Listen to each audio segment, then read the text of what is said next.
Hey everybody, Ingenious Baboon here. I'm gonna talk to you about Rembrandt's lighting today.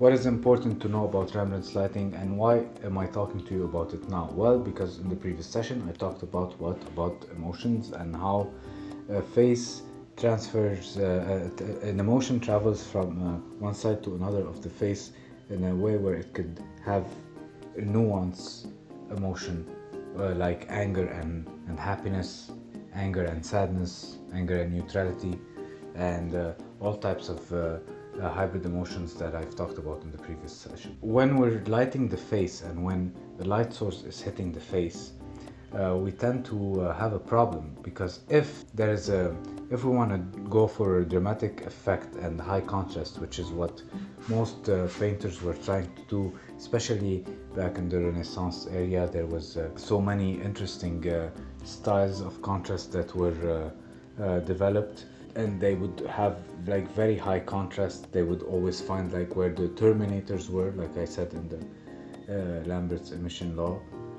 video, and they would find those dark areas and light their painting in a very dramatic and attractive way, attractive for the eye. When it comes to the expression, when you want to do all that stuff to a face, what happens?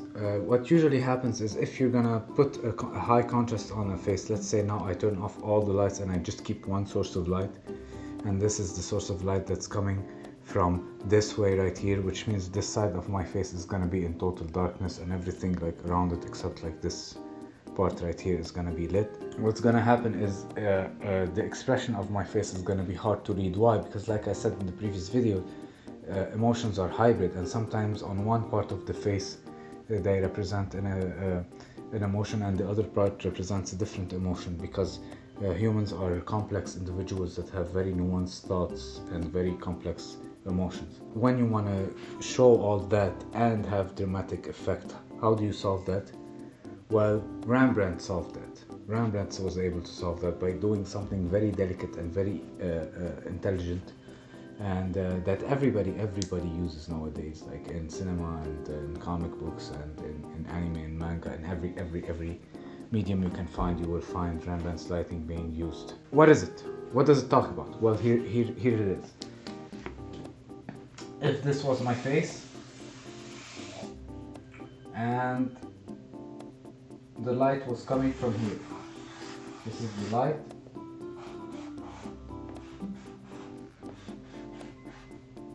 this is the face, light coming from here. I'm gonna put one eye here, one eye here. I'm gonna put the nose here, the mouth here. Okay, this is a very simple face. Let's say that this part here is dark.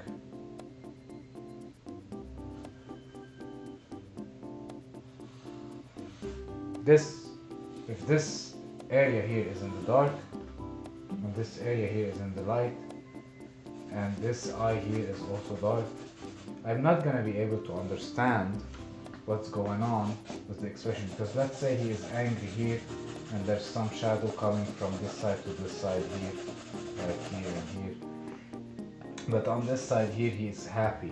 I'm not gonna be able to see the happy expression on this side. I'm just gonna see the mad. I'm just gonna feel like he's only angry, but he's actually mad, not angry. You see, that's different. So how do you solve that issue? That issue of having an emotion that is a hybrid emotion that needs to be expressed from both sides of the face in a dramatic setting where you just want to show one side of the face and the other is in darkness. How do you solve this issue? How? Because it's awesome if we could solve this issue. We would maintain the drama of the light and the expression. Amazing for storytelling. Well, I'll tell you how.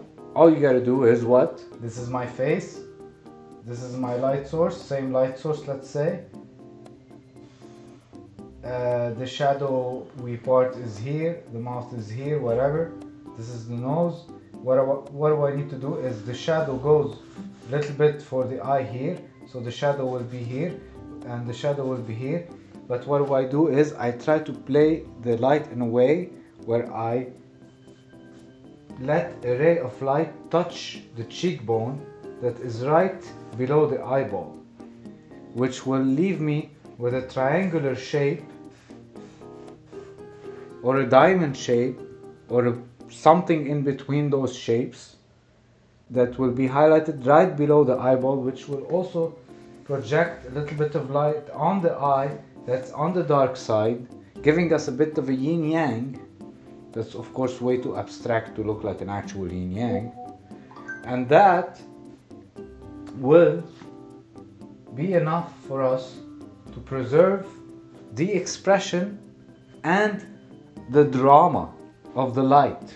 That is all you have to know about Rembrandt's lighting. It's extremely important for expression and storytelling. If you're telling a story where there's lots of people, like a detective story where there's lots of people looking into each other's eyes and talking sincerely, this is a very good thing to keep in mind if you want to tell that type of story, or if you want to do it in a sarcastic, humoristic way, that can also be very effective in some cases.